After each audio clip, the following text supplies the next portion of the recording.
all the way back in elementary school, and yeah, I'm talking about elementary school, not even high school here. Back in elementary school, I used to make a lot of videos talking about different parts of me. And involved in these little talks about me, once in a while, I would make videos about fear and ghosts and stuff that kinda catered to the human emotion of being scared. However, I never really discussed the idea of irrational fears, which is kind of something we're going to be talking about here today, because when it comes to irrational fears, none of them get as irrational as this one. Let's talk about the fear that Jesperi Kotkaniemi will become another Alex Galchenyuk. And yes, if you're a Habs fan, you probably just threw up in your mouth a little bit upon hearing me say that. Lego, what the hell are you doing? Why are you talking about Kotkaniemi as if he's going to be the next Galchenyuk? Well, it's because Arpon Basu on TSN 690 the other day actually had a long segment where he discussed the fears that Kotkaniemi could become a Galchenyuk-like player. A lot of that does have to do with Max Domi, how he has been incorporated back into the lineup, which is something that we haven't talked about in this channel yet, but just in case you hadn't heard, yes, Domi is back, the guy's playing, he says he wants to play, he says he's going to play, so even though he is a type 1 diabetic, it looks like he will be suiting up for the Montreal Canadiens in the play-in series. However, this TSN 690 radio hit, which I'll leave a link to in the description, is summarized here on Our Habs by Blaze of Glory 72.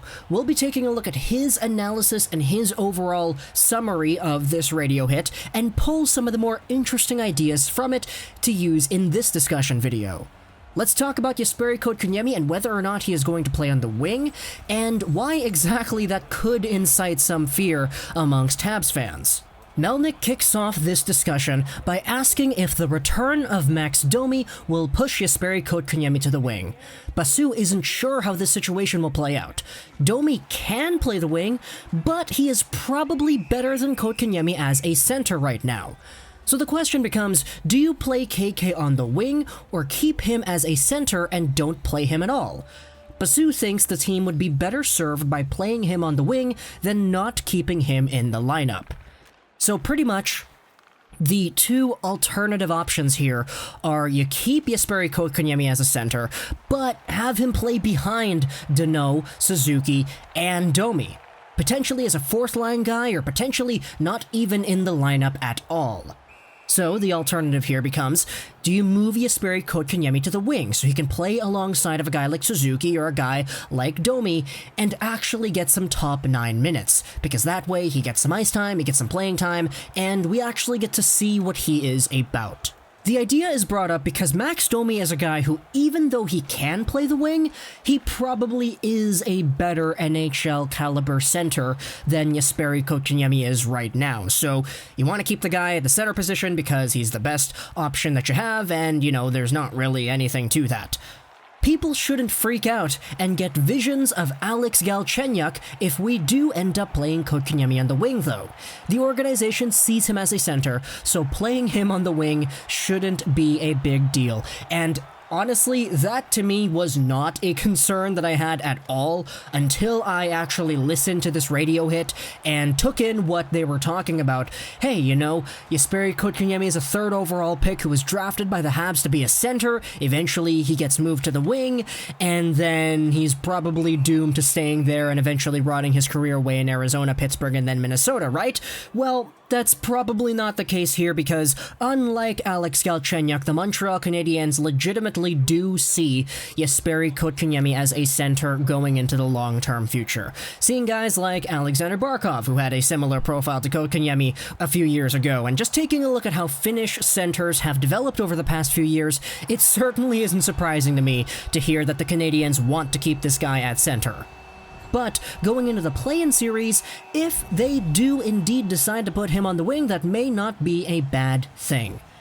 Melnick finds the situation concerning, and he says that if the Canadiens want to develop Kotkaniemi as a center, then he should play as a center.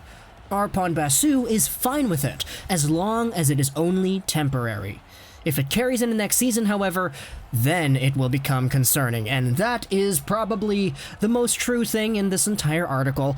If Kotkaniemi gets developed as a winger for the next calendar year, then you're gonna have everybody just kind of yammering in the background, oh my goodness, this is another Galchenyuk situation, oh no, he's gonna be a bust, and, you know, we're not gonna live to see the end of that because you know how crazy Montreal media, fans, and speculation can get.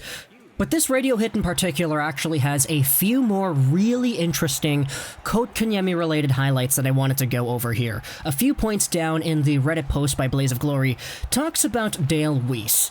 Arpon Basu wonders if Claude Julien will want to fully commit to the youth movement.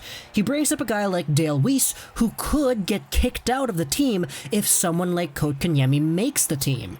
Would Claude Julien want to lose a grinding type of player with 40 games of playoff experience and roll with a team relying very heavily on youth who's never seen the playoffs? And that is certainly an argument that you can make as well. But ultimately, when it comes to choosing who is appropriate for your team heading into the playoffs, to me, it should just be cut and dry. If a player is better than another player in the trading camps, you play him over the other guy once the show actually comes down.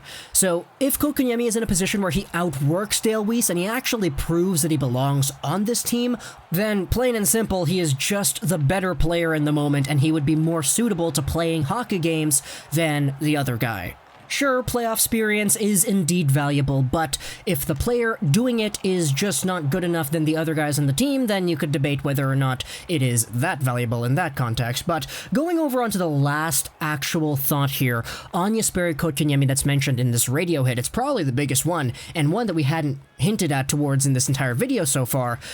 The two guys on TSN 690 talk about how Kotkaniemi has seemed to have lost trust of Claude Julien near the tail end of his rookie season, getting moved to the wing and eventually being benched as the games got more important.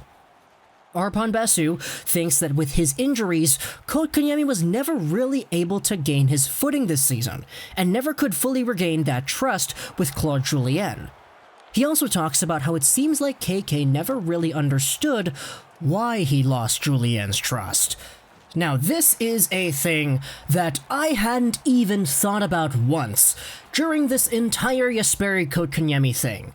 Not because I felt like Jesperi Kotkaniemi had no reasons not to trust Julien, but because I felt that the way his season kinda got worse as the year went on wasn't necessarily a product of Claude Julien and the coaching. It was more just a product of circumstance, luck, and other NHL teams kinda quote-unquote figuring Kotkaniemi out.